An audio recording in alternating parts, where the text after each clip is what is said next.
Bom dia, Romanos capítulo 11. Meus irmãos, nós nas últimas semanas estamos fazendo um estudo sobre a carta do apóstolo Paulo aos Romanos. O tema dessas lições é o Evangelho na carta aos Romanos. Uma das coisas que nós precisamos, espero que tenha e que deixe claro durante essas semanas, é que você tenha na sua cabeça, no seu coração, o esboço da epístola aos Romanos. Então, nós temos então a carta aos Romanos, como é que ela é organizada, dividida. Assim, os primeiros 7 versículos do capítulo 1 é uma introdução ao Evangelho, ou naturalmente, uma introdução à carta. Do versículo 8 ao versículo 15, nós temos uma ação de graças do apóstolo Paulo por coisas que ele está agradecendo a Deus na vida dele e na vida daquela igreja.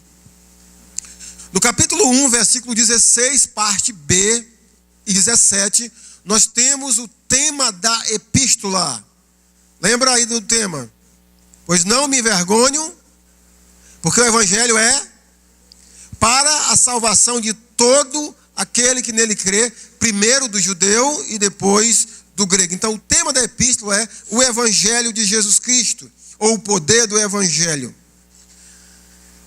Do capítulo 1, versículo 18 ao capítulo 3, versículo 20, nós temos o primeiro ponto, ou o primeiro fundamento do evangelho, que é: toda a humanidade está debaixo do pecado.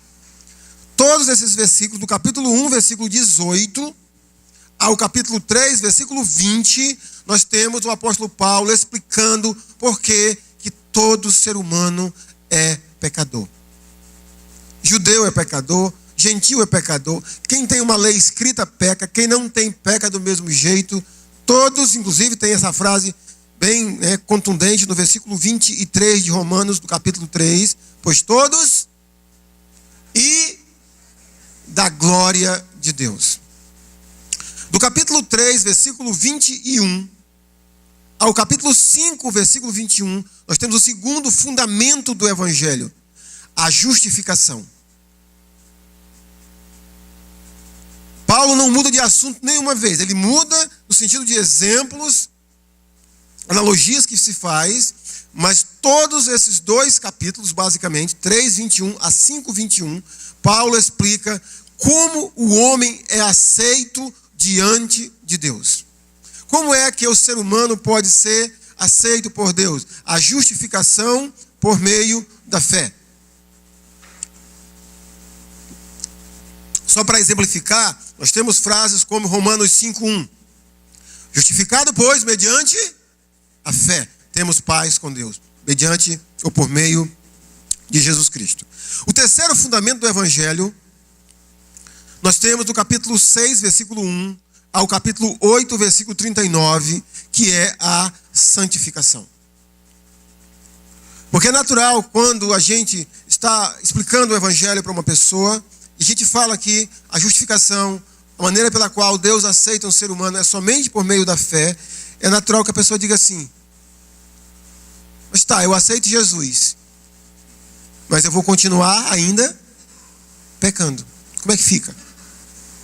Paulo vai explicar esse processo chamado santificação.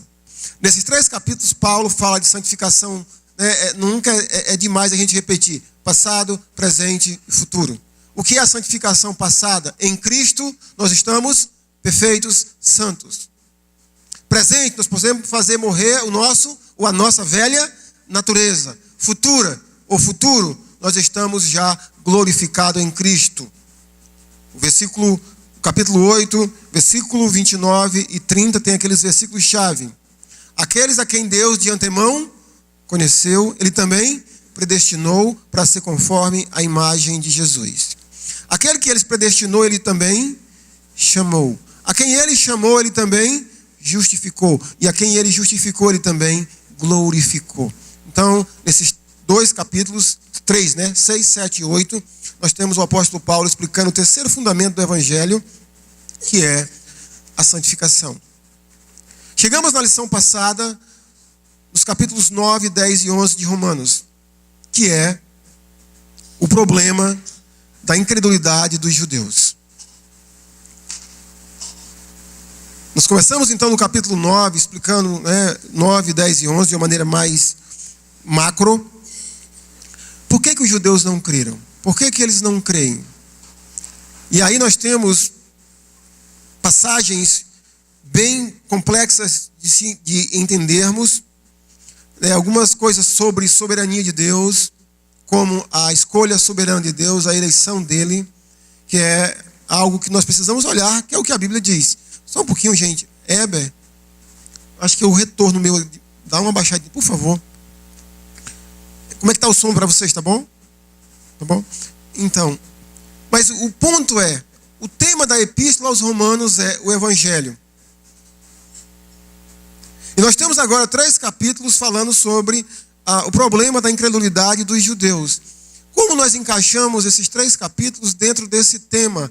Paulo não desviou de assunto. Por que Paulo introduz esse assunto aqui como se estivesse mudando totalmente de foco? Não, ele não mudou de foco.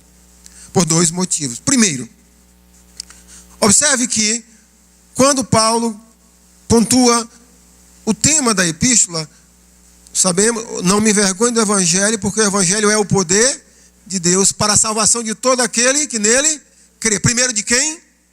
Do judeu. Mas por que o judeu não creu? Se o Evangelho, o alvo principal dele, a prioridade dele é o judeu. Por que o judeu não creu? Então, era necessário esses capítulos explicando por que o povo judeu, ou parte do povo judeu, não creu. Porque o Evangelho é para salvar o judeu também, e principalmente ele. Então, por causa do tema da epístola, Paulo tinha que explicar, abrir um parêntese e dizer assim, explicarmos por que Israel, como um todo, não creu no Evangelho. E a resposta principal para isso, meus irmãos, é: Israel não creu como uma nação como um todo, porque nem todo mundo foi escolhido para crer. Dói ouvir isso? Não dói?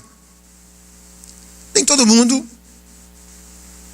Aí Paulo começa a dizer, Deus chamou Abraão, e da descendência dele fez uma promessa, em Isaque será chamada a tua descendência.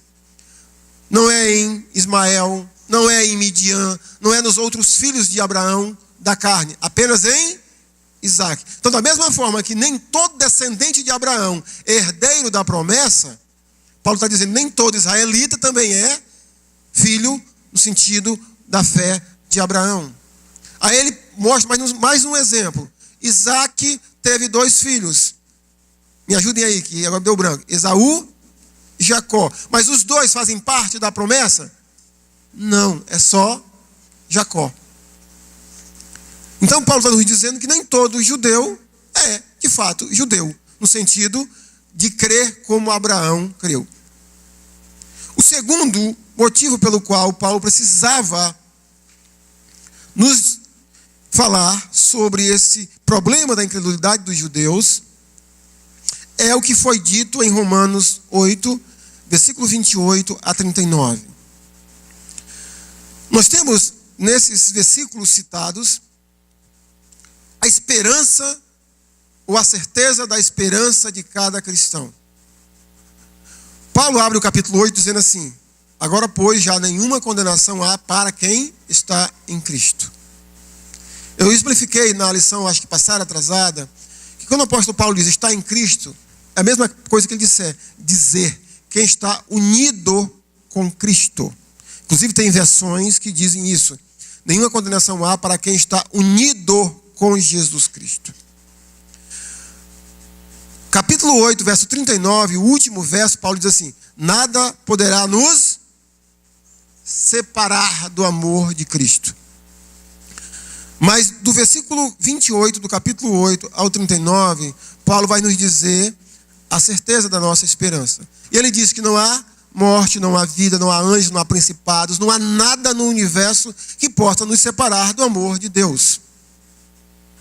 Capítulo 8, o versículo 28 e 29 e 30, Paulo diz assim, olha, 28. Sabemos que todas as coisas cooperam para o bem daqueles que amam, daqueles que são chamados segundo o seu propósito, porque aqueles que ele de antemão conheceu, ele predestinou para ser conforme a imagem do Senhor Jesus. Quem ele predestinou, ele chamou. Quem ele chamou, justificou. E quem ele justificou, ele também glorificou. Está pronto e acabado a obra de Deus aos olhos de Deus. Quando Paulo mostra agora o problema da incredulidade dos judeus, se Paulo não falasse sobre isso, se a gente lesse a Bíblia, toda ela, a gente dizia, isso é conversa, perdoe minha expressão, isso é conversa para boi dormir. E eu vou usar esse exemplo bastante, que a lição de hoje vai ser muito importante para vocês entenderem o que eu vou falar agora. Quem era a menina dos olhos de Deus, vamos colocar assim, até Jesus Cristo chegar.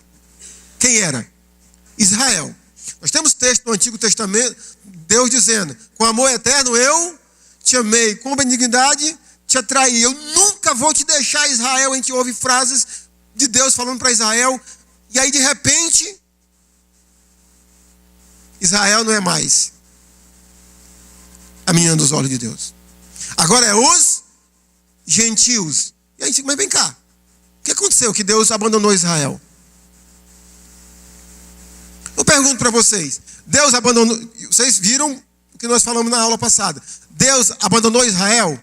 Não. Quando? Nunca. Deus, Paulo está dizendo, Deus nunca abandonou Israel. Capítulo 11, versículo 1 diz assim, pergunto, pois, terá Deus porventura rejeitado o seu povo? Quem é o povo de Deus que Paulo está se referindo aqui? Israel. Resposta de Paulo, Deus me livre. De modo nenhum. Porque eu também sou israelita, da descendência de Abraão, da tribo de Benjamim. Paulo está dizendo, Deus não abandonou o seu povo, porque eu sou judeu, da tribo de Benjamim, e Deus me alcançou. Então, irmãos, nós temos o capítulo 11, agora de Romanos. O tema desse capítulo é que Israel não foi definitivamente posta de lado por Deus. E os primeiros 10 versículos nos dão 3 cláusulas ou 3 argumentos para nos mostrar que Deus não abandonou ou não rejeitou o seu povo. O primeiro argumento, a salvação de Paulo prova que ainda há um remanescente. Deus não rejeitou o seu povo, Israel nunca deixou de ser a menina dos olhos de Deus, porque Paulo está dizendo, eu sou um salvo e eu sou um judeu. O segundo argumento do apóstolo Paulo é dos versículos 2 a 6, que é exatamente a doutrina do remanescente. O que é essa doutrina do remanescente, meus irmãos? É que Deus, em todo o projeto ou todo o propósito soberano de Deus na história humana, e principalmente dentro do povo de Israel, Deus sempre teve um grupo de pessoas escolhidas por Deus que Deus preservou. Paulo nos diz isso, dos versículos 2 a 6, com exemplo do período de Elias. Elias chega a deprê para Deus e diz assim, Senhor, eu sou a última bolacha do pacote. Eu sou o gostosão, Senhor. Eu sou o crentezão, Senhor. Todo mundo te deixou. O que Deus responde para Elias? Baixa o facho. Baixa como é que se diz aqui, a crista, que eu reservei para mim 7.000 homens que nunca se dobraram diante de Baal. Paulo está dizendo que esse grupo de 7.000 homens faz parte do remanescente que sempre existiu. Esse povo, agora, quem é esse remanescente? Olhe o versículo, deixa eu só me ver aqui, que eu queria, aqui, 2. Deus não rejeitou o seu povo. Agora, mais uma vez, quem é o povo de Deus? A quem de antemão conheceu. A mesma coisa que eles dizem com referência à igreja, que aqueles que ele de antemão conheceu, ele predestinou, chamou, justificou e glorificou. Ele está dizendo aqui, Deus nunca rejeitou a quem ele na eternidade conheceu para salvar. terceiro argumento do apóstolo Paulo é que Deus não rejeitou o seu povo porque a atual incredulidade de Israel foi prevista pelas Escrituras. Os versículos 7 a 10 nos mostram isso, Paulo citando textos do Velho Testamento para nos mostrar que Deus sabia que isso ia acontecer. Nós temos citações de Isaías, de Davi, de Oséias, Paulo nos dizendo, a Escritura previu que iria haver esse ou essa situação. O texto que nós vamos ler agora é Romanos, capítulo 11, do versículo 11 ao 32, que é o plano de Deus para a humanidade. Esses versos que nós iremos ler e estudar no restante da manhã, nós temos então o plano de Deus em todos os tempos, do passado ao futuro, para a humanidade. Quem é o povo de Deus? Como vai ser formado o povo de Deus? Aqui nós temos então resposta para essa pergunta. Quem é o povo de Deus? Como o povo de Deus é formado, foi formado? Aqui nós temos então resposta para essa pergunta. Versículo 11. Pergunto, pois, porventura tropeçaram para que caíssem? De modo nenhum. Mas pela transgressão veio a salvação aos gentios para pô-los em ciúmes. Ora, se a transgressão deles redundou em riqueza para o mundo, o seu abatimento em riqueza para os gentios, quanto mais a sua plenitude, dirijo-me a vós outros que sois gentios. Visto, pois, que eu sou apóstolo dos gentios e glorifico o meu ministério, para ver se, de algum modo, posso incitar à emulação os do meu povo e salvar alguns deles. Porque, se o fato de terem sido eles rejeitados trouxe reconciliação ao mundo, que será o seu restabelecimento, se não vida dentre os mortos? E, se forem santas as primícias da massa, igualmente o será a sua totalidade. E se for santa a raiz, também os ramos o serão. Se, porém, alguns dos ramos foram quebrados, e tu, sendo oliveira brava, foste enxertado em meio deles, e te tornastes participantes da raiz e da seiva da oliveira, não te glories contra os ramos, porém, se te gloriares, sabe que não és tu que sustentas a raiz, mas a raiz a ti. Dirás, pois, alguns ramos foram quebrados para que eu fosse enxertado. Bem, pela sua incredulidade foram quebrados. Tu, porém, mediante a fé, estás firme. Não te ensoberbeças, mas teme, porque se Deus não poupou os ramos naturais, também não te poupará. Considerai, pois, a bondade e a severidade de Deus, para com os que caíram, severidade, mas para contigo a bondade de Deus, se nela permaneceres, de outra sorte também tu serás cortado. Eles também, se não permaneceres na incredulidade, serão enxertados, pois Deus é poderoso para os enxertar de novo. Pois, se fostes cortado, da que por natureza era oliveira brava, e contra a natureza enxertada em boa oliveira, quanto mais não será enxertado na sua própria oliveira aqueles que são ramos naturais? Porque não quero, irmãos, que ignoreis este mistério, para que não sejais presumidos em vós mesmos, que veio endurecimento em parte a Israel, até que haja entrado a plenitude dos gentios. E assim, todo Israel será salvo, como está escrito: virá de Sião o libertador, e ele apartará de Jacó as impiedades. Esta é a minha aliança com eles, quando eu tirar os seus pecados. Quanto ao evangelho, são eles inimigos por vossa causa. Quanto, porém, à eleição, amados por causa dos patriarcas. Porque os dons e a vocação de Deus são irrevogáveis. Porque assim como vós também, outrora, foste desobedientes a Deus, mas agora alcançastes misericórdia à vista da desobediência deles, assim também estes agora foram desobedientes, para que igualmente eles alcancem misericórdia à vista do que vos foi concedida. Porque Deus a todos encerrou na desobediência, a fim de usar de misericórdia para com todos. Aqui nós temos então, irmão, o versículo 11, Paulo abre com a pergunta: porventura tropeçaram para que caíssem? Falando de Israel. A pergunta, meus irmãos, é: por que veio tropeço para Israel? Nós temos uma resposta que é natural que não vai amenizar todo o problema, mas atenua um pouco essa dificuldade de Israel ter rejeitado o evangelho ou não ter sido escolhida por Deus.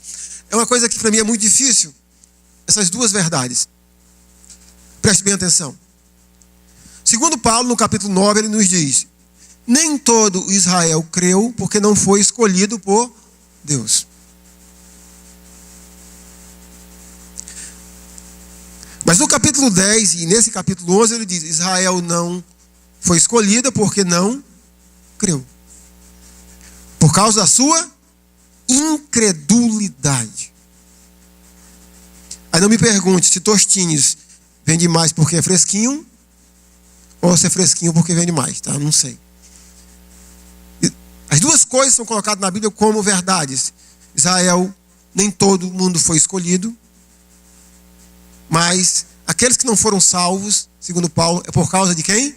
Da incredulidade deles. Não creram no evangelho. Uma vez, um pregador, como é que eu poderia dizer? Um irmão que pregava o evangelho, sem ter nenhum ou quase nenhuma fundamentação bíblica assim mais profunda, mas pregava o evangelho. Ele foi pregar o evangelho lá em Cruzeiro, num ramal. E ele leu aquele texto de João, capítulo 1, versículos de 1 a 12. E no versículo 10 e 11 diz mais ou menos assim: que se os judeus tivessem aceitado a Cristo,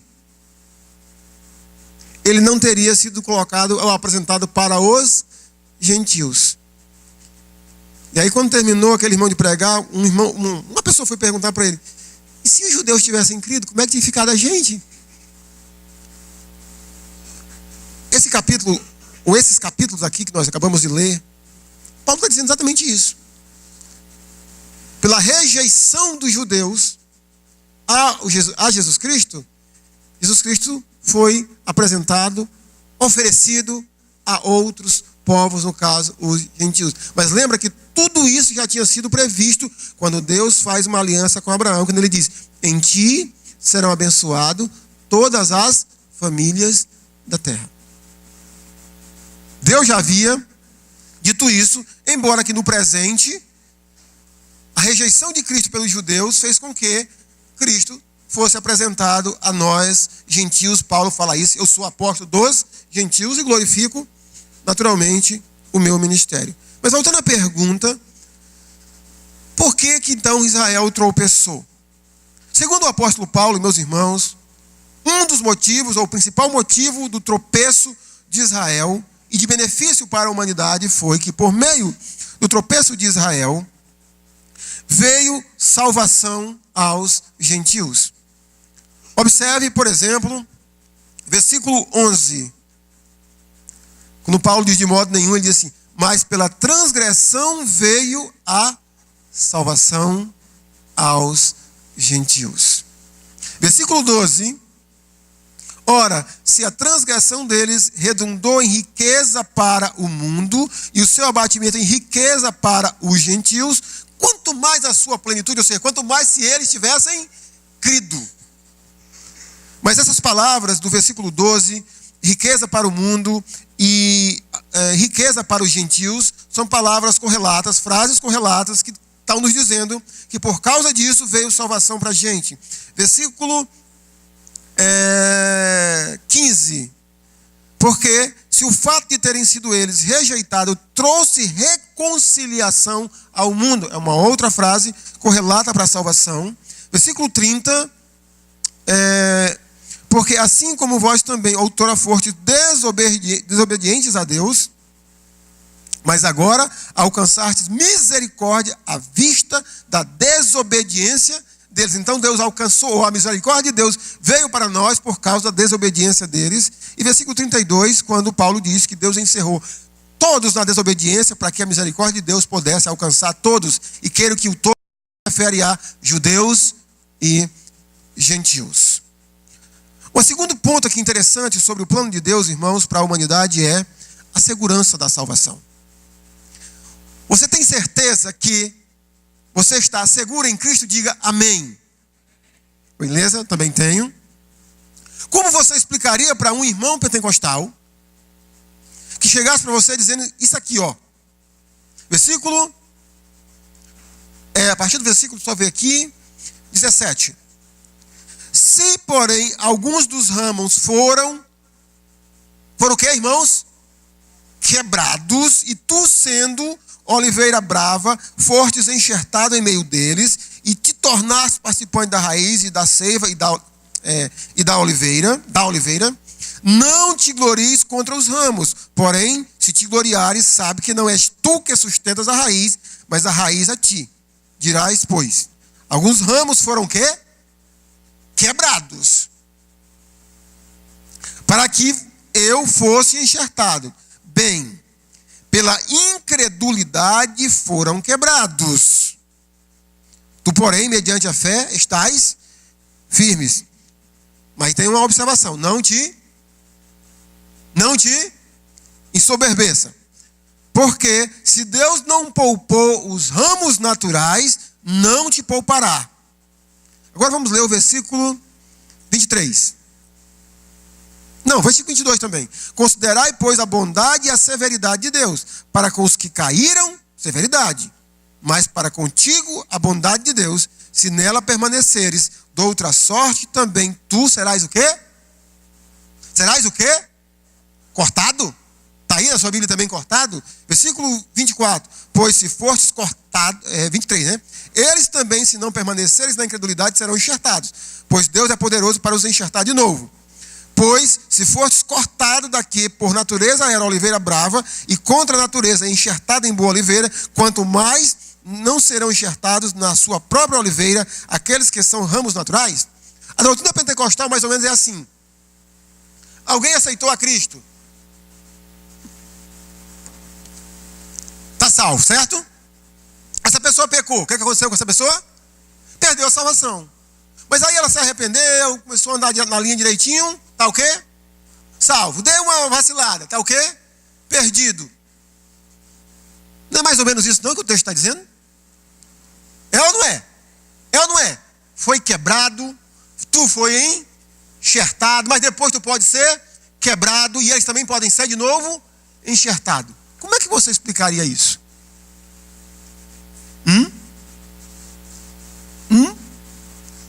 Alguém quer falar? O indivíduo. Ok. Tudo o que diz, lembra, o contexto é tudo. Lembra que texto sem contexto é pretexto. Então eu fui direto ao ponto. Quando a gente volta para o início do texto, principalmente o versículo 11 em diante, nós percebemos que Paulo não está falando para indivíduos. Certo? Ele está falando para dois grupos de pessoas. Quem é esses dois grupos de pessoas? Judeus e gentios. Está claro isso? Faz sentido? Vamos lá, versículo 11. Pergunto, pois, porventura tropeçaram para que caíssem? Quem tropeçou? Quem? Judeus. De modo nenhum. Mas pela sua transgressão veio a salvação aos gentios, para pô-los em ciúme. Então nós temos aqui exatamente isso, ó. Judeus e gentios. Se quiser continuar vendo, olha só. Verso 12. Ora, se a transgressão deles redundou em riqueza para o mundo deles, quem é esse deles? Quem é esse deles? Judeus. O seu abatimento em riqueza para os gentios, quanto mais a sua plenitude, dirijo-me a vós outros, que sois o quê? Gentios. Então, toda a base da argumentação do apóstolo Paulo está se referindo não a um indivíduo, mas a dois grupos de pessoas. Agora eu quero que vocês me ajudem. Quem são esses dois grupos de pessoas? Judeus e gentios. Está entendido isso? O próximo ponto importante é o versículo 16. Se forem santas as primícias da massa, igualmente o será a sua totalidade. E se for santa a raiz, também os ramos o serão. Eu digo, pastor, agora que complicou mesmo, né? Paulo aqui lhe dá uma ilustração. A primeira frase do versículo 16 está dizendo o seguinte. Números nos ensina sobre o princípio de ofertar a Deus as primícias da nossa agricultura, da nossa lavoura. Então, quando um judeu plantava uma lavoura e ela produziu os seus primeiros frutos, ele tirava esses primeiros frutos e levava como oferta ao Senhor. Para simbolizar que se esses primeiros frutos são santos, tudo que vier também é santo. Agora, a pergunta é, quem são esses primeiros frutos? Ou essas primeiras primícias? Grave aqui a frase, apareceu mais na frente. São os patriarcas. E mais especificamente, quem são os patriarcas? Abraão, Isaac e Jacó. Ok? Pastor, não tá, olha o restante do verso 16. Se for santa a raiz, os ramos também serão. Então, ele coloca a mesma coisa, da mesma forma que os primeiros frutos, se forem oferecidos a Deus, o restante da colheita é santa. Se a raiz da... Aí vai dizer a figura de linguagem que ele usa, uma oliveira. É isso mesmo, oliveira? Se a raiz é santa, os ramos também o serão.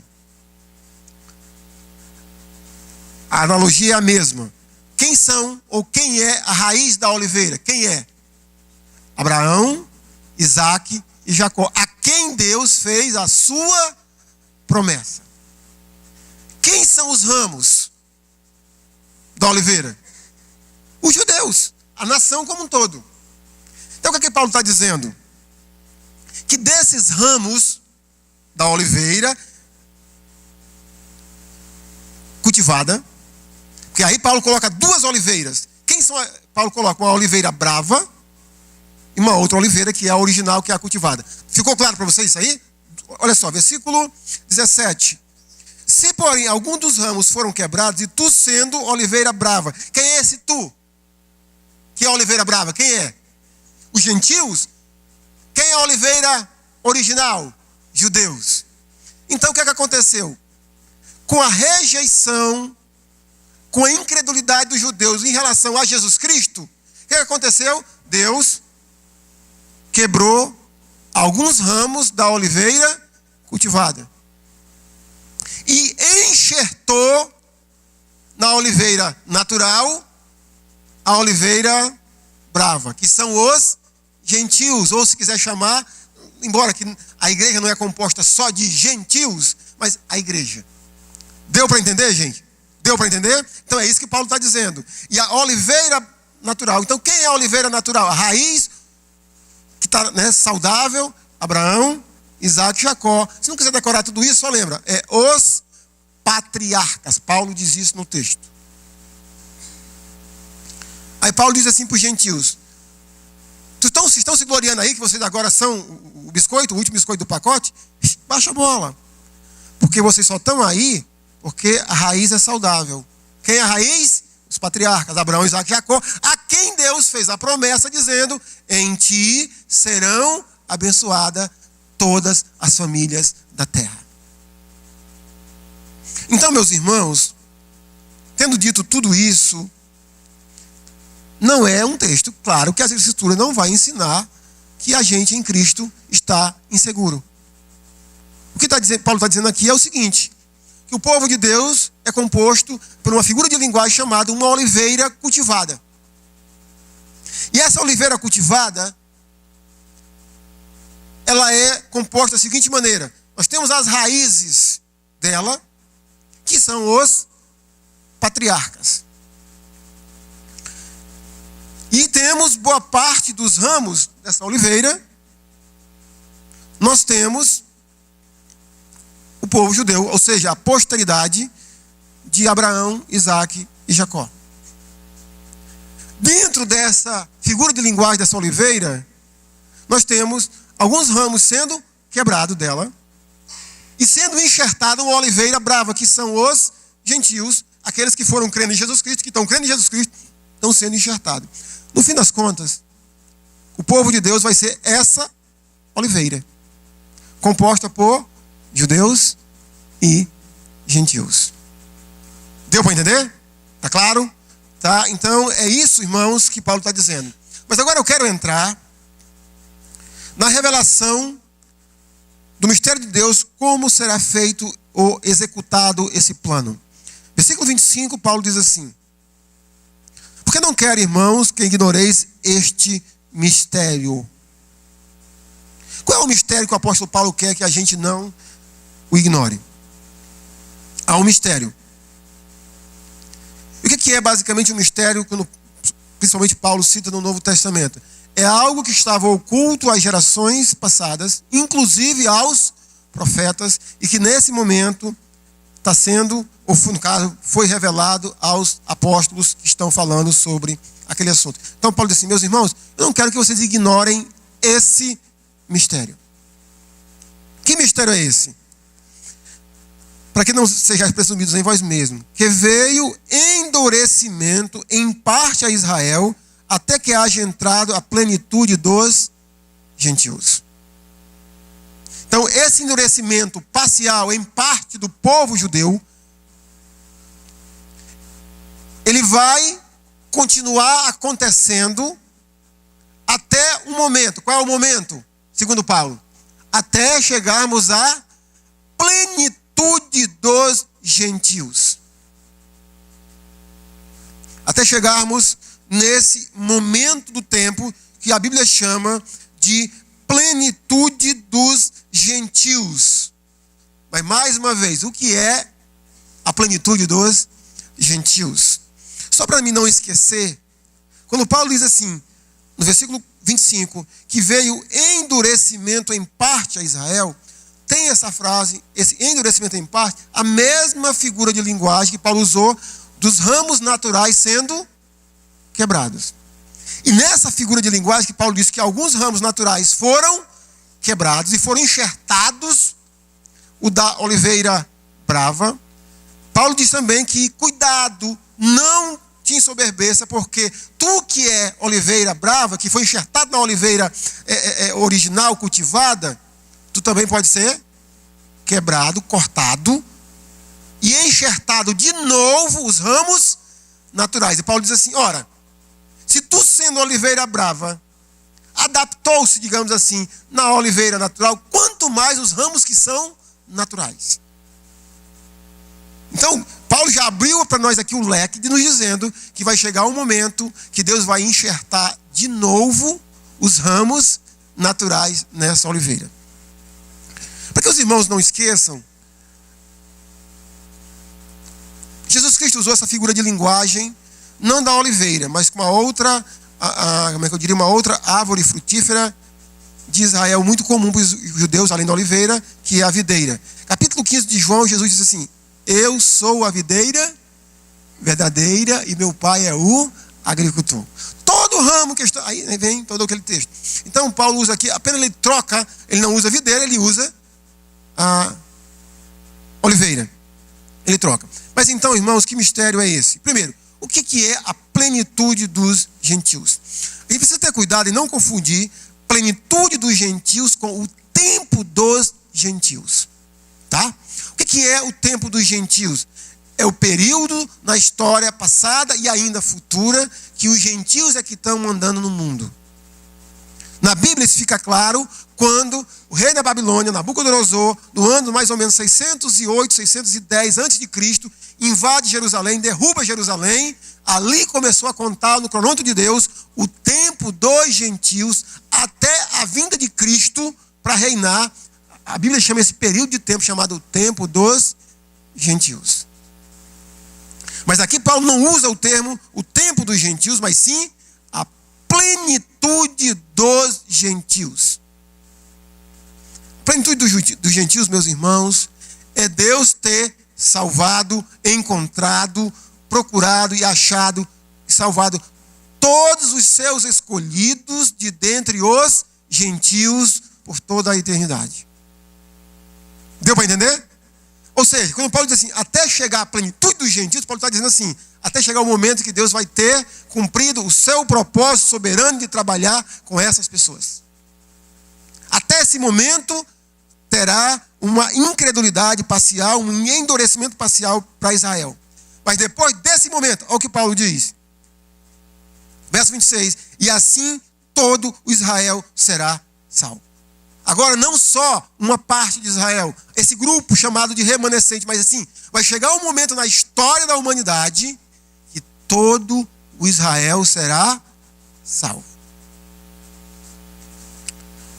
Esta é a minha aliança com eles, quando eu tirar os seus pecados. Paulo cita a profecia colocada em Jeremias 31, verso 33 a 34, quando Deus fala que eu tenho uma aliança com esse povo, que eu vou renovar, eu vou colocar neles um coração novo, vou tirar esse coração de pedra, vou colocar neles um espírito novo, e não vai ser mais preciso ninguém ensinar a minha lei para eles, porque a minha lei está no coração deles. Paulo cita parte dessa promessa de Deus a Jeremias, se referindo, é essa minha aliança com eles. Quanto ao evangelho, são eles inimigos por vossa causa. Quanto, porém, à eleição, lembra, a eleição são aqueles que Deus escolheu. Eles são amados por causa de quem? Por causa de quem? Olha lá, versículo dos patriarcas. Lembra, patriarca sinônimo a raiz da oliveira. Patriarca sinônimo da primícia da massa. Eles são amados, esses galhos, esses ramos são amados por causa dos patriarcas. Aí Paulo diz, porque os dons e a vocação de Deus são irrevogáveis. Porque assim como vós também outrora foste desobedientes. Irmãos, deixa eu tentar explicar, já comecei, a gente concluir, o projeto de Deus para a humanidade. Principalmente nesse texto. Quando eu me refiro ao projeto de Deus para a humanidade nesse texto, eu estou pegando de Abraão para frente. Tá? Não estou pegando de Abraão para trás. Deus escolhe um homem chamado Abraão, faz uma aliança com ele, que daria uma terra para ele, que daria uma descendência para ele, e por meio dessa descendência dele, ele abençoaria todas as famílias da terra. No Novo Testamento, nós temos a explicação dessa promessa, que essa bênção de Abraão chegou a nós por meio de Jesus Cristo. Mas então, aí Deus renovou essa aliança com Isaac, filho de Abraão, e Jacó, neto de Abraão. E naturalmente, depois com Davi e com outros ancestrais nossos, Deus renovou essa aliança. Mas o que eu quero que vocês entendam é que a figura dessa, me lembra aí, oliveira, né? Dessa oliveira, tá? Que é o povo de Deus. Perceba que essa oliveira, ela é composta de uma oliveira cultivada e por parte de uma oliveira brava. Judeus e gentios. Nos ramos dessa oliveira foi enxertado ramos da oliveira brava. E foi amputado, cortado, ramos da oliveira verdadeira foi deixado de lado. Por causa de quê? Da incredulidade deles. Mas vai chegar um momento da história, por isso que Paulo diz assim, não te ensoberbeça, mas teme, porque se Deus fez assim com eles, vai fazer assim com vocês. Que Deus também vai podar a oliveira ou os ramos bravos e vai enxertar na oliveira natural os ramos naturais. Então, irmãos, é assim. Eu vou falar dessa maneira só para que você possa entender. De Abraão até Jesus Cristo, nós temos a parte da oliveira que temos as raízes, naturalmente o caule, o tronco dela e os galhos dela. E tudo isso se refere ao povo judeu. Entendido isso? Até aí. Mas há um momento que esse povo teve incredulidade com relação à promessa ou às promessas de Deus. A incredulidade deles, houve uma amputação, Deus colocou mais ou menos assim, de escanteio, de lado, esses ramos naturais, naturalmente amputou da oliveira brava ramos bravos e enxertou na oliveira mansa, cultivada. O que é esse processo de enxerto? No sentido de tempo. O que a gente chama na linha dispensacionalista a dispensação da igreja. Só para nível de compreensão, quando foi que começou especificamente esse momento? A nível de compreensão. Quando eu vou colocar essa ilustração aqui, eu não estou dizendo que eu creio que a igreja começou no dia de Pentecostes. Eu não creio nisso. Tá? Eu creio que a igreja começou com Jesus Cristo. A igreja no dia de Pentecostes, ela recebeu o poder. Mas só para a gente compreender, é que essa oliveira que foi enxertada, a oliveira brava, historicamente, a gente olhando para trás, a partir do dia de Pentecostes, até a volta de Cristo entre nuvens para tirar daqui a sua igreja, é o período que está sendo enxertado os ramos da oliveira brava. Quando Cristo tirar daqui a sua igreja, que basicamente é composta por que povo? Gentios. Aí volta a ser enxertado na oliveira natural os ramos naturais, que é no período da tribulação, o período que Deus vai focalizar novamente a quem ele de antemão escolheu. Aí é nesse período que todo o Israel será salvo. É de Sião que virá o libertador, no período chamado a grande tribulação.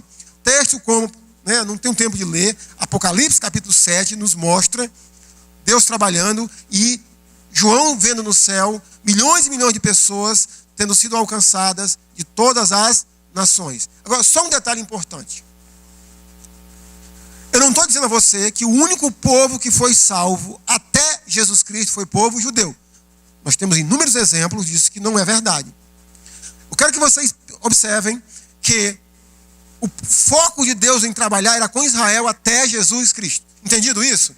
Um exemplo de uma pessoa que foi salva, que não era judeu, que nós temos certeza que ela foi salva no Antigo Testamento. Jesus cita: muitos virão do Oriente e se sentarão à mesa com Abraão, Isaac e Jacó. E ele cita nomes. A rainha de Sabá, aquela rainha que foi dar aquela oferta lá para Salomão. Mas o foco de Deus até aquele momento ali, até Jesus Cristo, vamos colocando assim, era o povo judeu. Claro que foi salvo pessoas que não gentios. Não judeus. Eu não estou dizendo que no período da igreja o único povo a ser salvo são os gentios, porque Paulo diz que existe o remanescente judeu. Mas o grande número, a grande massa é o povo gentil. Assim como na tribulação, que volta o foco de Deus ao povo judeu, quando todo Israel será salvo, vai ser salvo gentios. Nós temos Apocalipse 7, a partir do versículo 14, dizendo milhões e milhões de pessoas que estão lá, de todas as línguas, tribos, nações que vieram de todas as partes da terra. Então, irmãos, o capítulo 11 desvenda para nós esse plano soberano, o propósito de Deus do seu povo no fim dos tempos. O povo de Deus será composto de judeus e gentios. Depois de gentios e judeus. E por fim, judeus e gentios. Ou seja, foco inicial, judeus. Depois, gentios. E depois, judeus novamente. Deu para entender? Então, se deu para entender, fique de pé.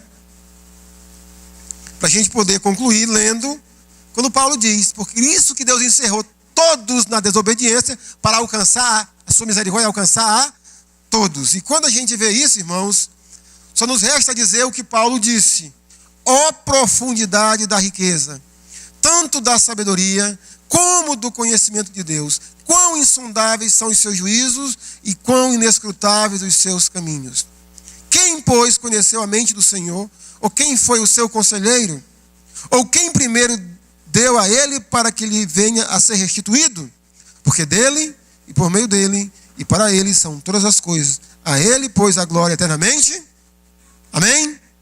Amém? Bom domingo a todos e até a noite, tá, meus irmãos?